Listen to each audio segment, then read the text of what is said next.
The McElroy brothers are not experts, and their advice should never be followed.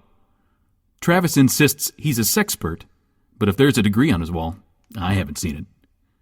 Also, this show isn't for kids, which I mention only so the babies out there will know how cool they are for listening. What's up, you cool baby? It's familiar, but not too familiar, but not too not familiar. It's a new craze. Hey, good girls, do you wanna just say, hey, I wanna? Just say, hey, I wanna. Hello, everybody. Welcome to My Brother, Me, an advice show from the modern era. I'm your oldest brother, Justin McElroy. I'm your middleest brother, Travis McElroy. I'm your sweet baby brother, Griffin McElroy. And it's been a big adjustment working from home. Yep. I miss everybody at the office. Oh, yeah. Oh, sure, dude. Stanley. Did you say Danley? Stanley. Stanley, okay. Stanley. Fucking Dwight, dude. Wait, hold on. Is this isolation or did we talk about The Office last week? I feel like we Fucking did that again last week. Pan. Fucking gin. Fucking. Okay, wait, let me hit you something. Swite. I want to hit you with a fantasy. This is a fantasy starter. Okay, everybody, here's a prompt for your NaNoWriMo. Just get you going early, right? Okay. Yeah. Pam and Jim. Uh-huh. That's something, right? Yeah. But if you change both the sounds to N, you got Pan and Jin, and you're in like a fantasy thing, just like that. It's a tale of one of the pantheon of gods and a genie recently freed from a lamp. Oh, you went a Pan different and way. I thought you were saying like some kind of weird children's story where like a frying pan and I guess a bottle of gin worked together and like ran away with the spoon kind of thing. See, that's where I went with it too. And you know me, I live in Austin, and I haven't been able to get out to all of my favorite, cocktail risseries, some of my favorite mixing labs that a lot of the mixologists down here have been whipping up for me. What with their lavender smokes and scented orbs and shit like that. And so I thought you were giving me the hot new cocktail of the spring, Justin, which is that you pour gin in a pan and get it hot, and now we're talking about hot gin? Hot gin, delicious. Hot, detoxified gin. That is some sterile gin right there. I burn all the alcohol out of that gin before I drink it. I just want the good flavor of that gin. I just want the flavor of hot gin. I just want that to burn me. Hey, guys, is this outside. anything? Is this a cocktail? Gin and Sonic. Is that a cocktail? That could be something. By the way, is this intro anything so far? Because we've tried about 6 different things. We'll get there. Minutes. What do you guys think? Okay, I think gin and Sonic is like gin and like blue curacao. Or you just watched the Sonic the Hedgehog movie now on demand. Featuring now this is interesting. Okay, Griffin, let's talk about this fucking heel turn. Yeah. Because this is a behind the scenes heel turn for everybody. We told Griffin we should do a Sonic watch about the release of Sonic. Right. He quickly poo-pooed it. Right. And now Griffin has taken us down some back roads and removed the blindfolds to find that we are at Sonic's house. And he has driven us there. Here's the thing, Juice. You offered me, I was falling down the big tree. I fell off the branches of the big tree where I was having a monkey party up top, right? Yeah. And I fell down trying to reach a big coconut, and I was falling. And then you two apes were like, hey, Griffin, here's a Vine, and it's Sonic the Hedgehog now on video on demand. Watch it, catch it live. Yes, and I said, boys, to follow, please let me finish. Just let him play. Please let him finish. I saw that. I said, there's so many reasons not to grab that Vine. I already did watch it. It's an old movie. There's no way to make jokes about it anymore. People have done all the jokes. And also, there's a movie coming out next week on demand that I really want people to see, so I don't want them to burn their movie budget. But then I said poo-poo to that Vine, and I kept falling. And then some more rotten-ass Vines came along. Rotten-ass Vines like, here's how to make a hot gin, and here's The Office, but fantasy. And now I'm looking up that Sonic Vine. I'm like, ooh, that looks pretty It looks like that one can have a lot of tension on it, that it will hold up my weight and keep me alive. But here's the problem, Griffin. To continue Justin's metaphor, not only did you drive us to Sonic's house, but it was like I said, like, Sonic's having a birthday party, let's go. And you said, I don't want to go to Sonic's birthday party. And I said, okay, so I didn't buy him a present. And then I get out of the car and you're like, we're at Sonic's birthday party and I brought a present. And now Justin and I look like fucking assholes because we didn't bring any presents for Sonic and you brought the present. Yeah, but now it's like we've all walked into the party and you two are yelling about how you didn't get presents for Sonic, isn't it? Well, can we say that your present is from all of us?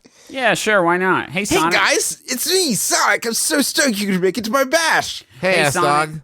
dog. It's good to be out. I'm glad that we broke the quarantine protocols for this Sonic the Hedgehog's birthday party. Definitely worth it. Definitely worth it. Big fine coming our way, but we did get you, all three of us, this present together, and we got it. Yes. Couldn't go to a store, obviously, Sonic, so I apologize for that. It was made at home with a lot of love. I got a text from. Wait, are you still Sonic? No, I'm Justin. I'm telling an anecdote to entertain Sonic. Hold on one second, Sonic. No problem. So I'll just be over here talking to my other guests. I'm a good host. Yeah, make the rounds, bud. I will, but just know that none of them are as important to me as you are. Thanks, man. That's The so fact choice. that, Mario's here, but fuck that guy, right? Like, you guys are my true BFF. By the way, this is the best intro you guys have ever done because you're speeding through the topics so fast without even paying attention to them or trying to flesh them out, just like I run through the city. As I'm Sonic so the proud Hedgehog. of you. I'm proud of you because you're not focusing on any one thing for like more than 25 seconds. It was almost like we were in the middle of a bit and a skit right there, and Justin just like fucking saw a butterfly float by and lost interest in it. That's cool. As a reward for your good comedy, I'm going to run around and scoop up all the coronavirus to protect you. You didn't want to come to Sonic's house in the first If place. I run around Griffin. if I run around the world real fast, it'll create a vortex. It's going to suck up all the coronavirus. I've had the ability to do it this whole time. But I held it back because you guys weren't doing a good enough intro yet. But look at you now. My now shining you're stars. sharing. I'm so proud of you. Watch as I zoom around and cure the world. Griffin, you came here under duress. Come on, Tails. Let's save the McElroy brothers.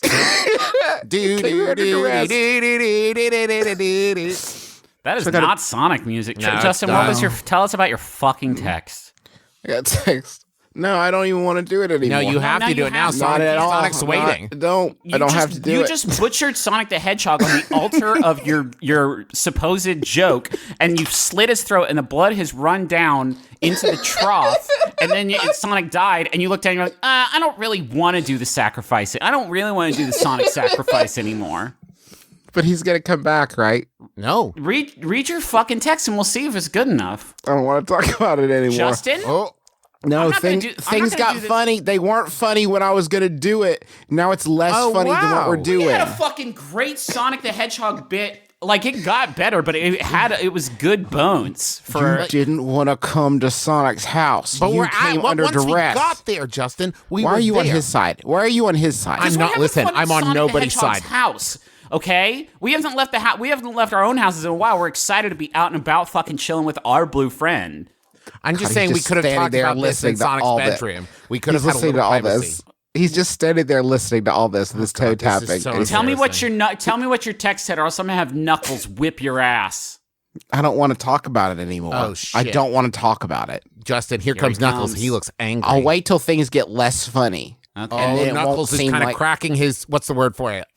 His like fist bones. his the middle of his hand bones. You know, his hand bendies. You know, he's popping them.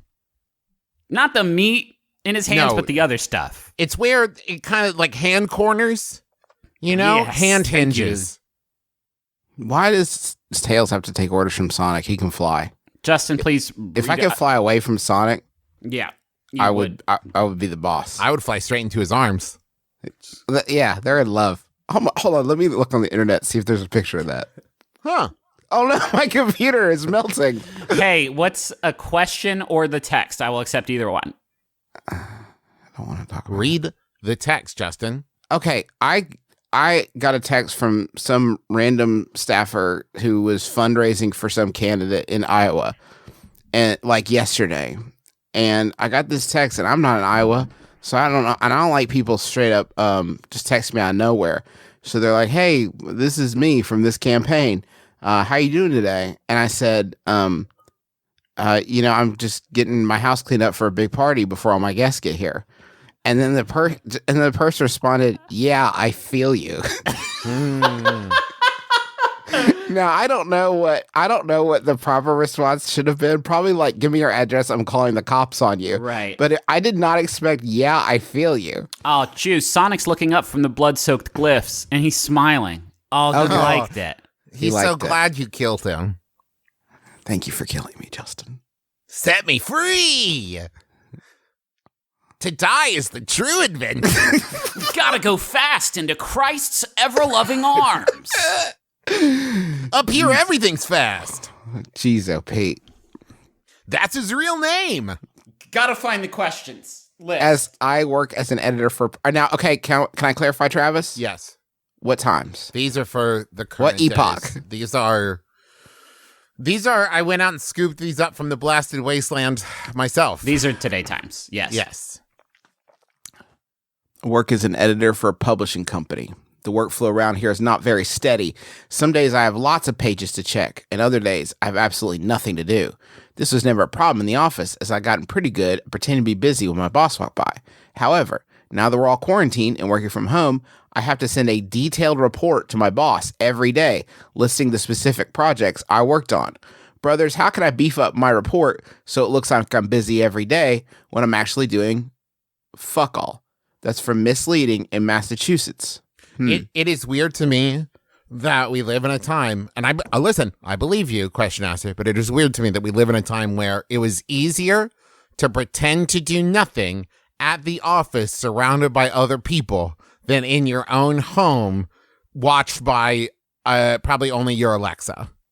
Well, it's because there are a lot of folks out there in managerial positions of a lot of different places that assume that as soon as you leave their line of sight, you are playing Pokemon Go with all of your friends at the park. Mm-hmm. And that's obviously not true and is a very shitty way to think about your employees. On the flip side of that, I did dick around pretty much my entire first couple of years of working from home. So yeah, I'm playing Pokemon Go at the park with my friends, but hey, we're all going through some shit right now. Yeah. Maybe calm down a little bit.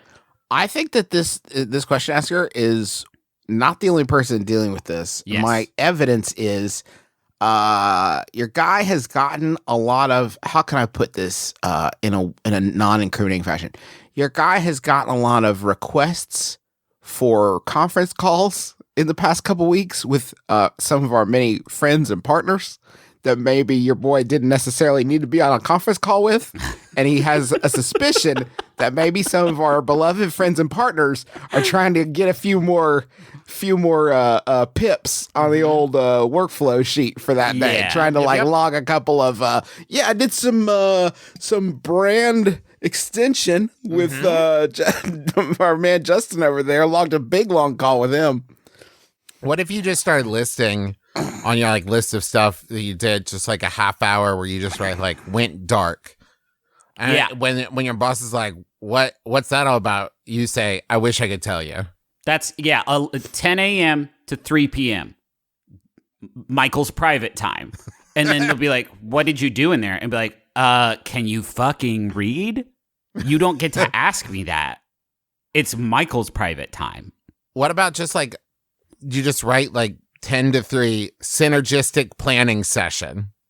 That's pretty good. Right? And they'll be like, then they're what was that? I was like, I was trying to plan how to do some more synergy. If you don't know, you're the boss? Yeah. That's weird. 10 to 3, watch reruns of Who's the Boss because I was having a hard time remembering who the boss was.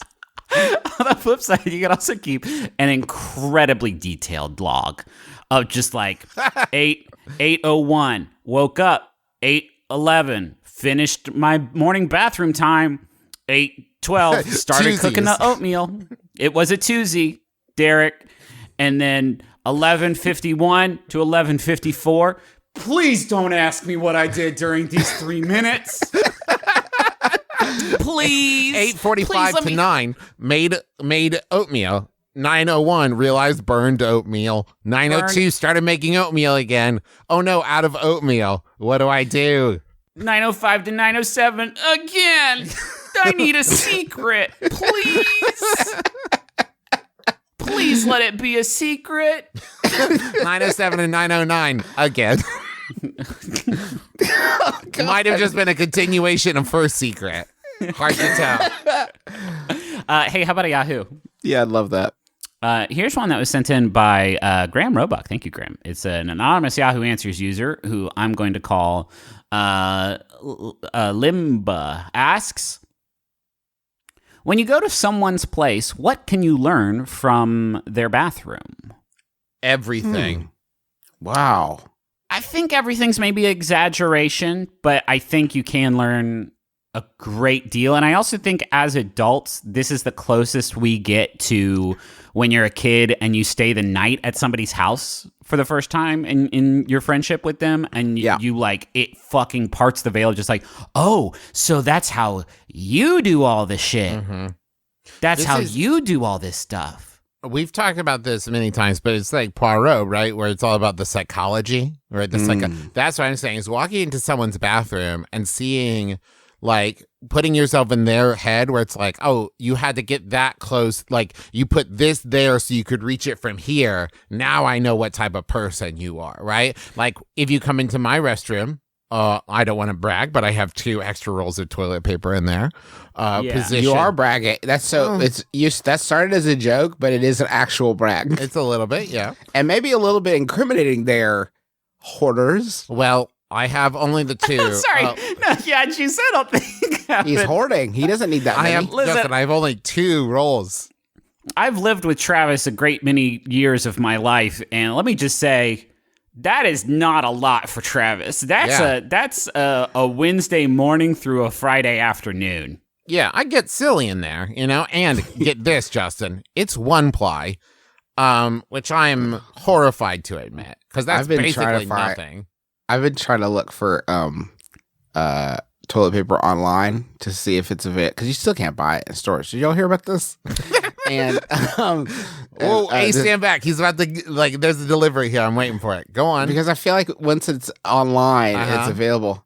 You can still find the only toilet paper you can buy, and I'm so tempted. You can get like a giant, like one of the commercial, like 3-foot wide rolls, single ply rolls that you'd see at like a fucking convention center or something. Yeah. And I feel like if I found that in someone's bathroom, that would actually tell me a whole lot about them. Mostly good. Yeah, good stuff. Good stuff, mostly good stuff about preparation and economy and just like general ass sensitivity.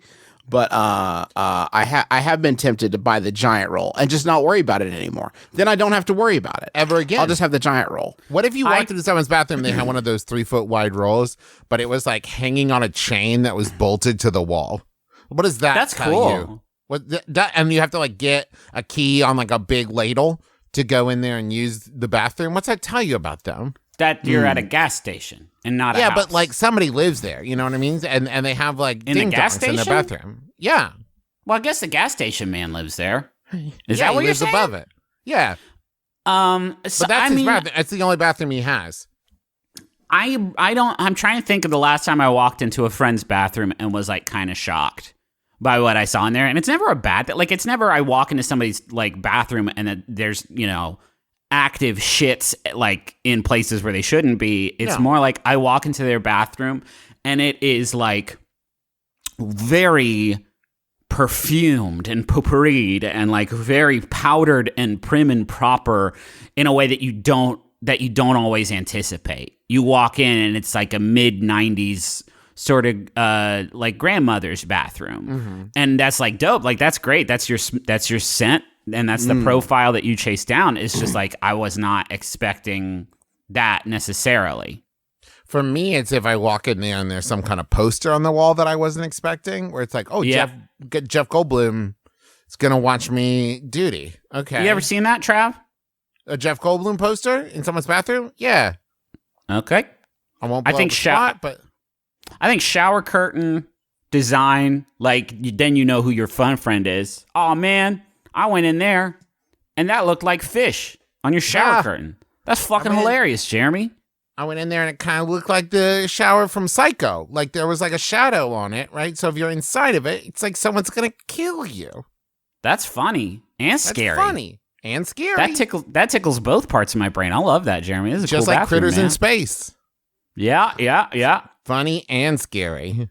I think it's weird to see unused bath bombs. Because what are you waiting for? Times are tough. Treat yourself. I think the reason all of the three of us have bidets is so you can walk into our bathroom and just sort of immediately clock what we're about without having to look anywhere else. You see the bidet on the toilet. We could have a poster hanging on the wall that says like "I like to murder," and you would see the bidet and be like, "I've seen all a case closed." I get it. I get their whole thing. It's an autobiography on top of my toilet. Here's another question. I have a goldfish named Gibby. Can I just say, I really like this one because I think more than all the questions about being quarantined, this one might best exemplify kind of what everyone's going through right now. So go ahead. I have a goldfish named Gibby that I keep in my room. Gibby is about to be 3, and for the past month and a half, he's been picking up pebbles in his tank, trying to eat them, and then spitting them out very loudly. He does this in the middle of the night, usually at 2 a.m. How do I stop him or punish him without killing him? Okay. I still love my fishy boy. That's from Nautical Naughty in North Brunswick. What I love about this is the kind of thing where like maybe a month ago, your fish doing this, you wouldn't even clock it. You wouldn't even notice. No, not even notice. Yeah, but now you're like, Gibby, if you spit out one more goddamn pebble, My life with Gibby has gotten challenging. day 14, things are tense betwixt me and Gibby. My cat. I've had to start leaving on 8-hour-long YouTube videos of birds for my cat because my cat just can't chill. Just has zero chill.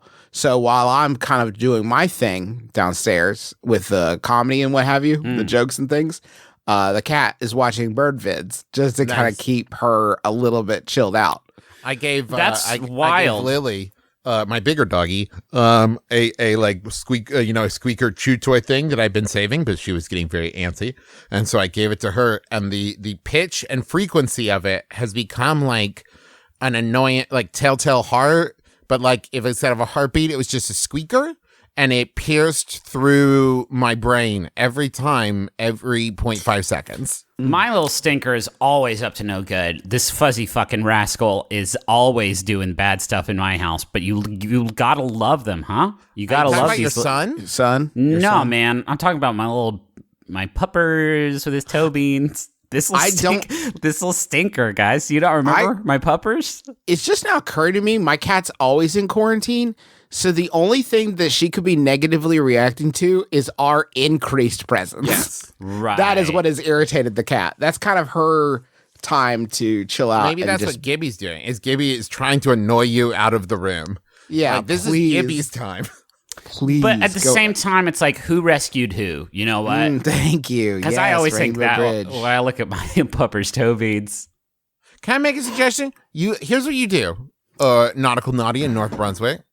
Get a bowl, get an identical fish bowl, and put, I don't know, like some clear edible, so that maybe like Karo syrup, something clear and edible, and then put one goldfish cracker in it. Put it next to Gibby's bowl, and then yell at the fake goldfish cracker like, "You've been annoying the hell out of me," and then eat that goldfish cracker in front of Gibby. Cool. And then kind of slowly turn to Gibby and say, "You're next if you keep it up with that pebble thing." What That's do a you think? cool idea. Yeah, think it's a that cool would work? idea. No, it's definitely not like really troubling, and it'll work. The fish will get it for sure. Well, You guys okay, know why- Griffin. Okay, smart guy. Give me a punishment that one could enact on a fish that would not kill it. Period. Okay, put it further away from you. That's not a If punishment. it's not like That's what it- the fish no. wants. Then good. Then both parties win, and you can be in the corner and do first. How fish can't make loud noises. There's no fish unless it is a whale and it slaps its big body against the water after diving out of it. Fish cannot make loud noises. So this is a like full blown fever dream that you've got going on, and that's fine. We've all got them. It's tough times out here.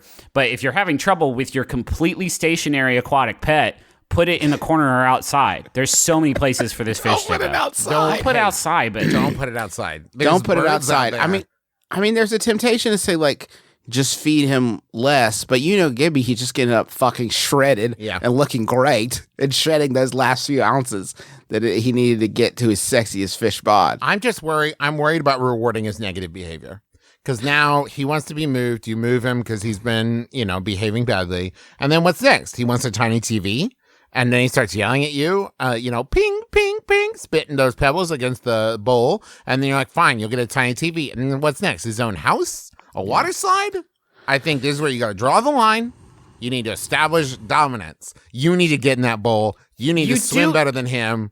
You need to spit pebbles better than him. Establish fish dominance. Travis, you could get in his head maybe and watch Shape of Water near him. And then just every few minutes be like, I get it. I get it. Absolutely. I get it. Yes. Now, is that to scare him into thinking that you might be romantically attracted to him? No, I mean, not.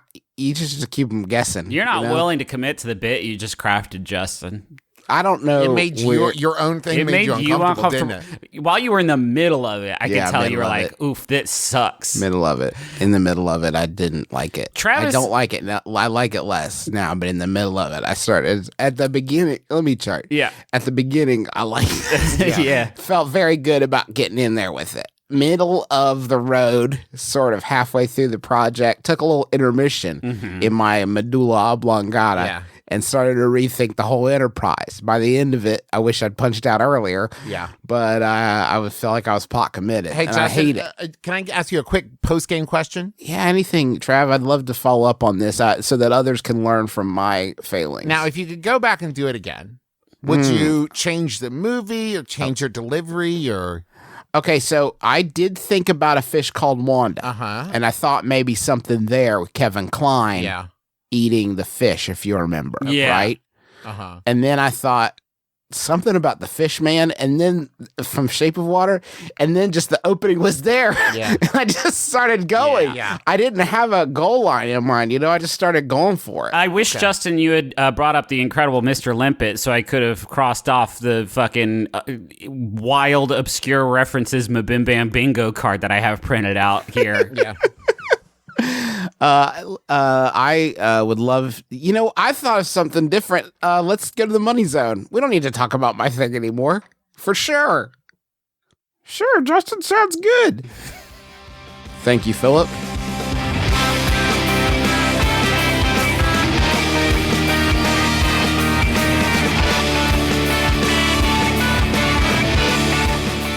Hey, listen, did you just eat a fish and you want to get the taste of your goldfish out of your mouth? Good news. you go. You've got Quip. Quip, it says here, is the makers of the Quip electric toothbrush that is the best at scrubbing goldfish from betwixt your chompers. Huh. That's weird. It's weird how well that works out. Oh, get David Blaine over your house. He knows how to do it, but then cancel it out. David Blaine knows how to swallow the fish, but then get it out, and It's that'll two scare different the fish. He does eat a real fish every time. It's two fish. They're twins. It's twin fish. Okay, But so they it's don't okay, so it's basically the Prestige. Well, it's not exactly the Prestige. It is okay. It is the Prestige. David Blaine is a big fan of the Prestige. So you've been brushing your teeth, and you're like, "How long has that been?" Because it still tastes like goldfish. Well, they have a built-in 2-minute timer in the Quip electric toothbrush, so that you won't have to worry about if you've brushed long enough to get the goldfish out from between your teeth. And if there's some stuck in there, they also provide floss, which is great because that will get that hard-to-reach goldfish out from between your teeth. And they deliver toothpaste, brush heads, and floss refills every 3 months because your old ones are going to be caked in goldfish bits, and you can get it with free shipping. So go to getquip.com/mybrother right now and get your first refill free, spelled GETQUIP.com/mybrother. Quip, the good habits company / get goldfish out of your teeth company. Hey, it's tough to go pretty much anywhere right now, and that includes the post office, which is an extant space in the world. But hey, you need to send out, letters and packages. You need your postage. Don't worry. Stamps.com is here to help from the safety and privacy of your own freaking house. Anything you can do at the post office, you can do from home at Stamps.com. You just use your computer to print official U.S. postage 24/7 for any letter, any package, any class of mail, anywhere you want to send it. And then once your mail's ready, you just leave it out for your original character. Say you've got a new member of the Sonicverse, and their name is Turbo, and they're a Velociraptor, and they've got a bad attitude. They'll pick up your freaking mail and deliver it wherever you need it delivered. And you can schedule a free package pickup. You can drop it in a mailbox. No human contact required. It's that simple. You can get great discounts too. 5 cents off every first class stamp and up to 40% off USPS shipping rates. So that's all good stuff. Right now, our listeners can get a special offer that includes a 4-week trial plus free postage and a digital scale without any long-term commitment.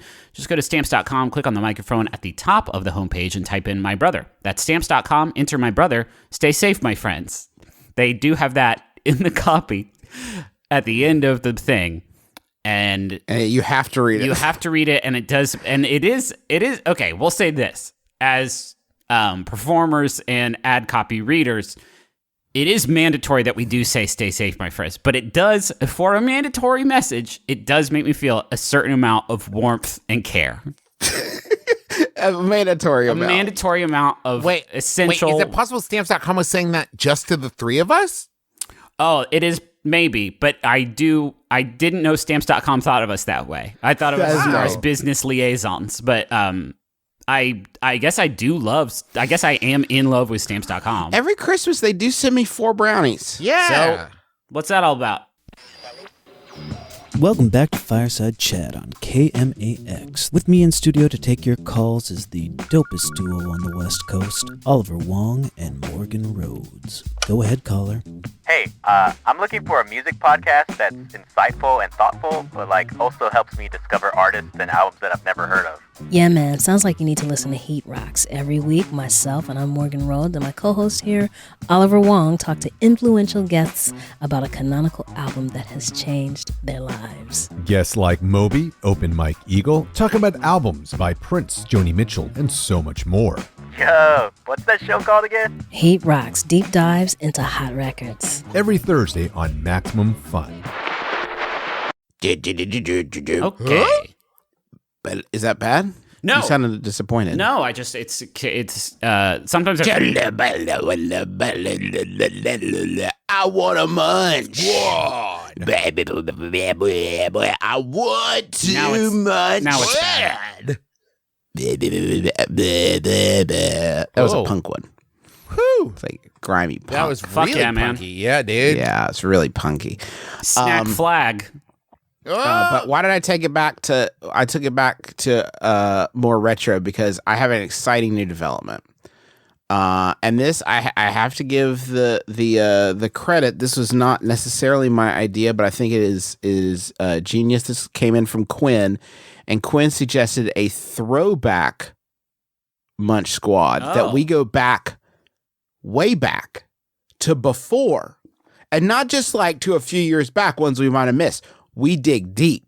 Oh, right. I mean, so I'm putting out the call. If you can get some press releases from like wild shit that came before, like Library of Congress to find when McDonald's did pizza. Yeah, that's what I'm talking about. Find me those press releases. Dig way deep. Let's get nasty.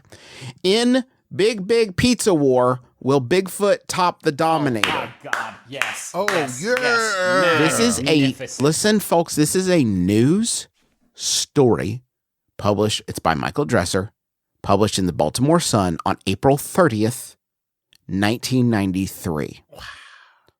This is blow the dust off of the Smudge Squad. Oh, man, this is good. I've been really excited the whole show to read this to y'all. Is that why you killed Sonic? Hasta la pizza, baby.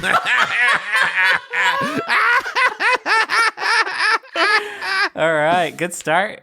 Hasta la pizza, baby. Here comes the Dominator, boasting that it has created the biggest, baddest hunka melted cheese on the market. Fuck me. Domino's Pizza Inc. lurched into the monster pizza wars yesterday with a 30-inch, 30-slice pie in the face of its competitors. That's one. Hold up. Each slice is 1 inch? Fuck off. This is what it's challenging. Brought to life in Domino's laboratories in Ann Arbor, Michigan, the Dominator will grapple with Pizza Hut's Bigfoot and Little Caesar's Big Pizza for the biggest bite of the market for carry-out pizza with a gland condition. Okay. Hilarious. Reggie Fils-Aimé. There he is. His biggest failure in his time at the Pizza Hut, and perhaps his biggest professional failure, was the Pizza Hut Bigfoot pizza, and now Domino's is challenging Reggie's failure with the Dominator. Domino's rectangular Dominator, so that should make more sense, right? It will measure a fucking 1993. Measure a Schwarzeneggerian 10 inches by 30 inches. Okay, 10 inches by 30. So that's Tim 300. it's 300 square inches of 3 pizza inches. in 30 slices. Each slice is 10 okay. I was getting there. square inches. I was gonna get there, Justin. You have to let me do it on my own if I'm ever gonna get better at it. Laid side by side, it's bigger than my 3-year-old. Who I have always Dad, wanted let to me up. eat. Said a Domino's spokesman, Tim McIntyre. Later, Bigger than my arrested. 3-year-old. Oh wait, hold The on. mi- I'm reading right here. It says, okay, yeah, okay. This 30-year-old man just killed his dad. Oh, it was this, and he said it's because he used to lay me next to pizza. I laid my kid next to a pizza for a thing I wanted to say. The Mine's Bigger Than Yours contest got started in earnest boy. last month when Little Caesars began the national rollout of its 11.25 by 22.5 inch big pizza on the Ides of March. That roused the wrath of Pizza the Hut, which went Little Caesar a step bigger by trumping out its Christ. fucking big ups to you, Michael Dresser, for putting in the fucking work. Yeah, dude. Putting You in don't the work. see this kind of attention to detail anymore in these press releases. That Ides of March thing is a goof on the fact that it's Little Caesar. Yes. It's fucking layers upon layers of melted cheese and sauce and bread. Now here comes the Dominator. Delighted Travis. Now here comes the Dominator, scheduled to begin hitting the stores in various markets. Whether Baltimore is one hasn't been decided. In about 2 weeks. In a switch from Domino's traditional emphasis on delivered pizza, it will be available by carryout only. That's right, folks. You can't get this sent to your house. You have to come here to do this because it's a crime otherwise. We don't even know if our 1993 automobiles could handle a pizza this large. The market that we're going after, the carryout value pizza market, is a very hungry one, said Mr. McIntyre. Why not be the biggest? Hey, Tim, you've said several wild things all together. With very few wild words, you've said a very wild thing, and that is pizza hungry people love a hungry pizza. Get it big. So you're saying hungry people want a big pizza. Yes. What about 2 pizzas? What? You could do 2 pizzas and have both. And somebody could bring them to you and you wouldn't have to leave your house. But big people with big hunger only have one mouth. Nice try. They drive a car. Come get big pizza. They love leaving house. Hey guys, I'm not halfway through this story and I'm not a third into the wildest shit in it. Okay. But what really accounts for this mega pizza trend? Have the Teenage Mutant Ninja Turtles multiplied? Oh, Jesus. Is President Clinton's White House staff pulling too many all-nighters for ordinary pizzas? Oh, boy. Fucking just keep it coming. It's like, I know it was written in 93, but I feel like it was written to be read in 2020 to take you on a fucking, I love the 90s. He finished it and sealed it up and then just like Exactly. buried it in Justin's front yard. It's like, I feel like I'm watching like Good Night and Good Gene Shalit. It's fantastic. This is the quote. It would go a long way towards sating the hunger of the healthcare task force, said a spokesman in the White House press office, who asked to be identified only as assistant to the president in charge of pizza control. What the living fuck?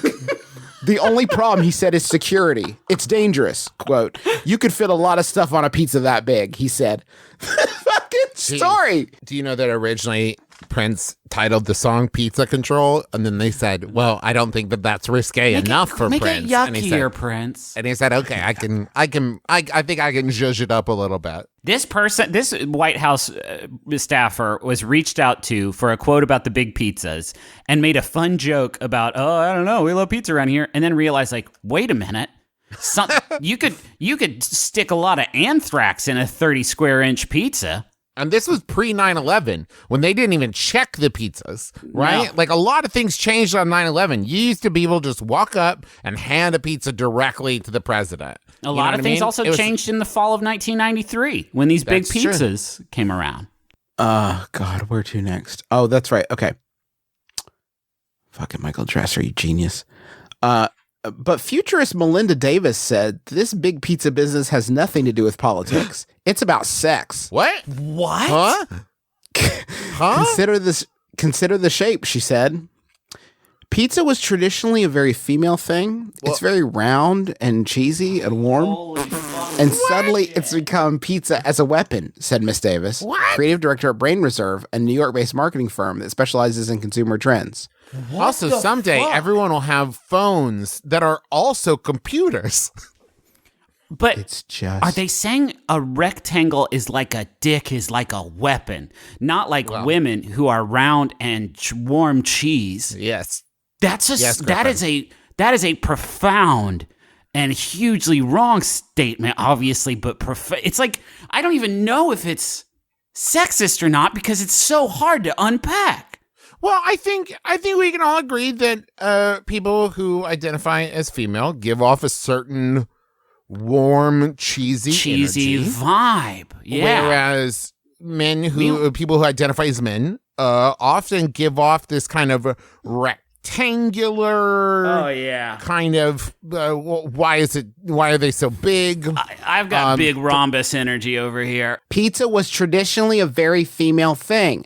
It's very round and cheesy and warm. And suddenly it's become pizza as a weapon, said Miss Davis.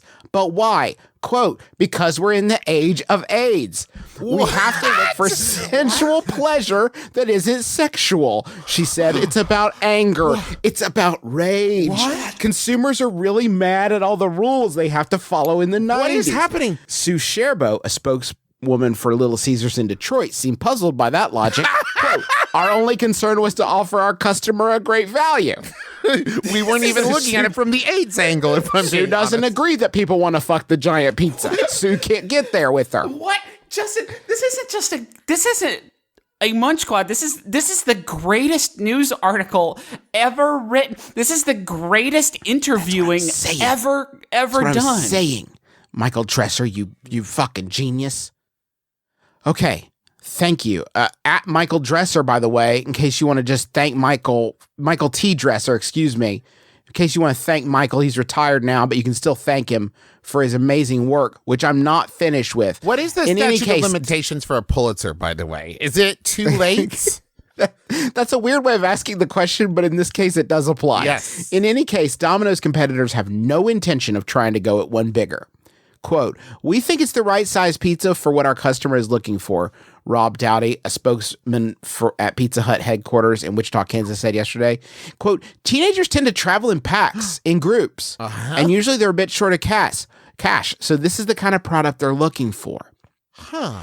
McIntyre said he could not say whether the Dominator will be sold in the Baltimore market because the decision on whether to carry the product will be left to individual operators. Now, a spokeswoman at the regional office, Michael Dresser putting in the work, the shoe leather. A spokeswoman at the regional office said she did not know whether Baltimore area franchisees would be interested. I assure you, ma'am, they will be.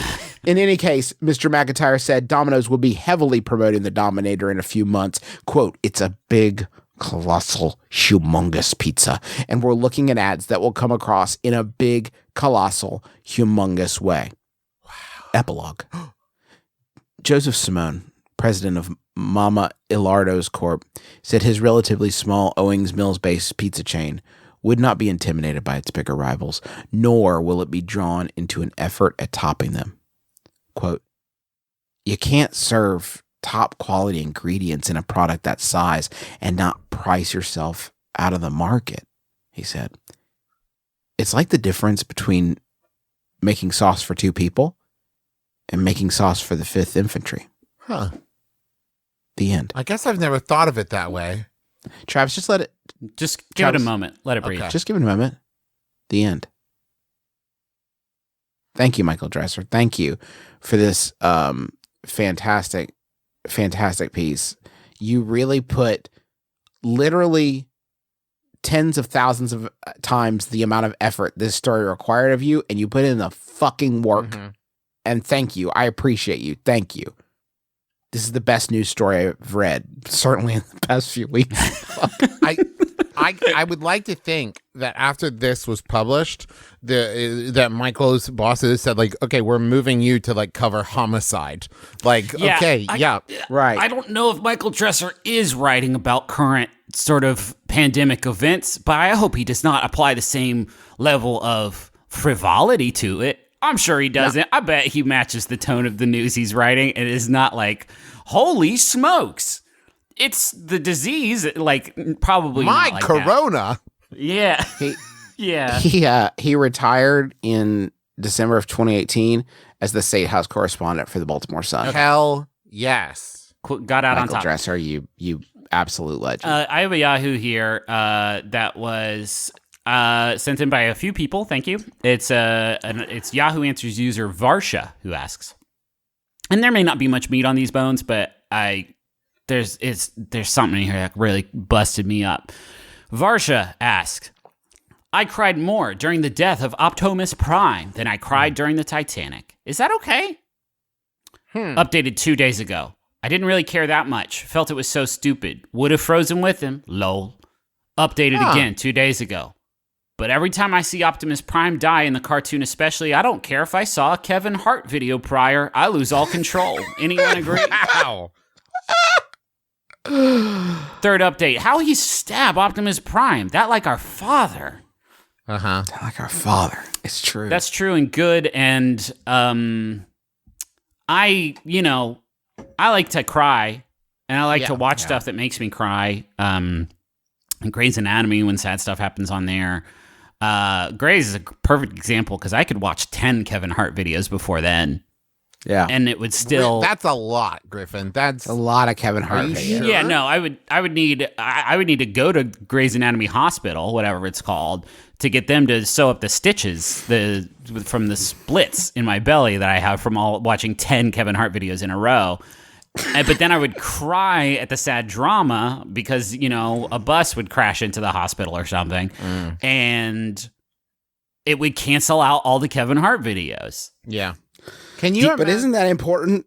Staying equalized is important. I think feeling the full spectrum of human emotion is key. Wouldn't it? Okay, listen, it's 2020. Times they have changed. And I would like to announce here my change.org petition to remake the James Cameron Titanic. Okay. And this time, as the iceberg is coming, the ship transforms into a big transformer. The Cool. iceberg turns into Hey, like this a big is fucking Decepticon. slow down. This is fucking cool. Yeah, this is cool. And then Dude. It's not it- funny, but it's like I feel like I'm at like I a know, fucking right? cool movie. Oh, this isn't. Oh, sorry, I moved away from comedy podcast to just like I'm pitching my new movie. No, I know we don't do like badass stuff on this podcast enough. So like, let's not do. Yeah. Don't do any more jokes, Travis. Please tell me what. Iceberg is Actually, stop. Start at the beginning of the movie. Shot one. What are we looking at here? Do we get to Well, know that the Griffin, Titanic thank you is a for asking. transformer before this happens, or what? No, up to this point, we have no idea Okay. that the ship is a transformer. So it's right? basically Like- the same movie right up until the fateful collision that one dark Yes. cold night. Okay. Yes. But and then it's like the ship transforms and you're like, what? What is that? But then the iceberg transforms too, and the iceberg is the Decepticon. Right? All right. So now they're fighting, right? And Okay. meanwhile, Jack and Rose, who are together, and spoiler alert, they both live, they're inside of Titanic's head, right? Talking to Okay. him. And they're kind of the buddies, right? And they're working together. And then Voltron shows up. And Voltron's there, and they're like, Voltron? And he's like, yeah, I gotta stop these kaijus. I don't like it So- anymore. Wait, it comes back around. It's not going to come and back then- around. And then What's that? Is the Mighty Morphin Power Rangers. Stop. It's not. It's done. They were inside the car. The cars were inside Titanic's belly. Oh, hold on. I'm coming back. And they were like Titanic's baby. And then we have a long birthing scene where I'm not done. Iceberg is a trained. Listen, I'm not done. Iceberg is a trained OBGYN. Yep. And enemies become friends when Iceberg the Decepticon helps deliver Titanic's Mighty Morphin Power Rangers babies. And let me hit you with this, Travis. If you don't mind, we can bring in sort of the dino sort of aesthetic from that, and it can be called. And the Iceberg Decepticon can be called Gynobot, and he is a dinosaur. Ooh, yes. But he's going to help open up the cargo bay, I guess, which would be like the fallopian canal. Yes. It's been a while since I brushed up on that stuff, but no, you nailed it. And then Voltron uses his mighty space sword to cut the umbilical cord. I don't want Voltron there. You can't cross. But he's a doula. I know Voltron's a trained doula, Travis. It's just he would be so useful in this time, you know? I know. He's a doula. I think that's cool. And then after that fight, wait, do they keep fighting after the birth? Well, yeah, once the Megazord is out. Right. Yeah. Then they keep fighting. I assume Transformer wins. Okay. Yeah. And then do we see the ship continue its journey on for another couple hours until it docks in America safely? Yep. All right. But then are there America turns into a Decepticon. No, stop. It already did. That's how we set up the cliffhanger, Griffin, for Titanic 2. Titanic. Is there more Porkin then in the back half of the movie? Oh yeah. Okay. But there's a long scene where Titanic and Voltron that's not what I want. Sensuously make love. I don't like it. No, is there one where Voltron and Billy tasteful. Zane? I want Voltron and Billy Zane to figure out how that would work even. Oh, yeah. Well, that happens actually at the beginning of there is now a new scene at the beginning of the movie where Billy Zane draws Voltron like one of his French girls. So then when it's referenced again later, now it's like, oh, you stole that from Billy Zane and Voltron. Yeah, I would love it if we could get Kathy Bates to have some sort of private scene with a huge robot. That would be fucking rad, dude. Yeah, dude. This version of the movie. Do you think that Voltron is the last one of the great roles that Kathy Bates has yet to play? Like, she's done so many of the great roles, and it feels like Voltron's kind of the last one. She could film that if my agent called me with your pitch, Travis, I would be the whole time, pretend I'm Kathy Bates, I'd be like, yes, loving it, yes, I will play Voltron. Like, no, Kathy, you're actually a character in it. Yeah. Kathy Bates is in it as Kathy Bates. Like, no, absolutely not. I will play Kathy Bates. And then, sort of Norba style, I will also play the Voltron in it. I will be the Kathy Bates and the Voltron. Now, role. not piloting Voltron. You're saying Voltron is Kathy Bates. It's a big, Kathy Bates. And we'll dress her up in, like, cardboard boxes. That's not our department. Thing. That's not our thing. The whole bit. I should mention, Jack doesn't survive once they get to America, but it's for completely unrelated reasons. He falls coming off the ship like a dipshit. Yeah. Well, Griffin, sorry. Oh, I forgot. I don't want to spoil it, but he falls coming down the ramp and he slips and he falls and his whole head pops off. And everyone's like, what a fucking idiot. Yep. Did you see that? He made it all this way. Oh, God. And we put up so signs Jack. that said, be careful. Mm-hmm. Slippery when Voltron. Yep. That's the name of the movie. And this episode. Thank you so much for listening to our podcast. We very much appreciate you. We hope you're hanging in there and doing all right, all things considered. We are well, all things considered. So we hope that you can find a way to be so too. Promotioning things, anything in the tank. This is less a promotion and more of like a mea culpa, I guess. But DFTBA is, of course, a big building filled with people.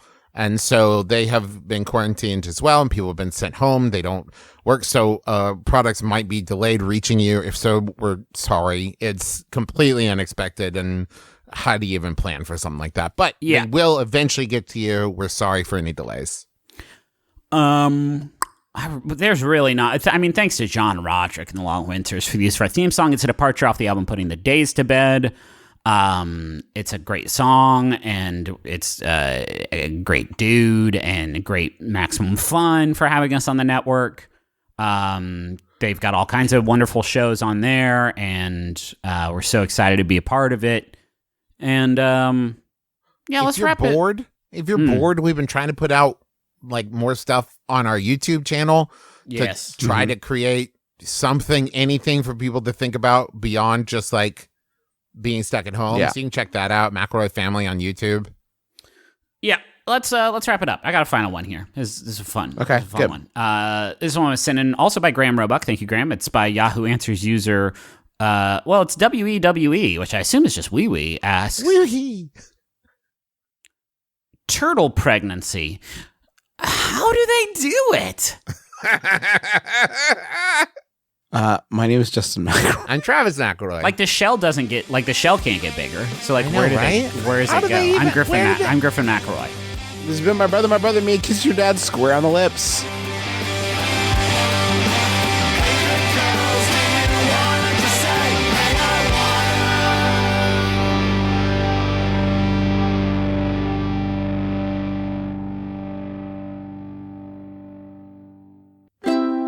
MaximumFun.org. Comedy and culture. Artist owned. Audience supported.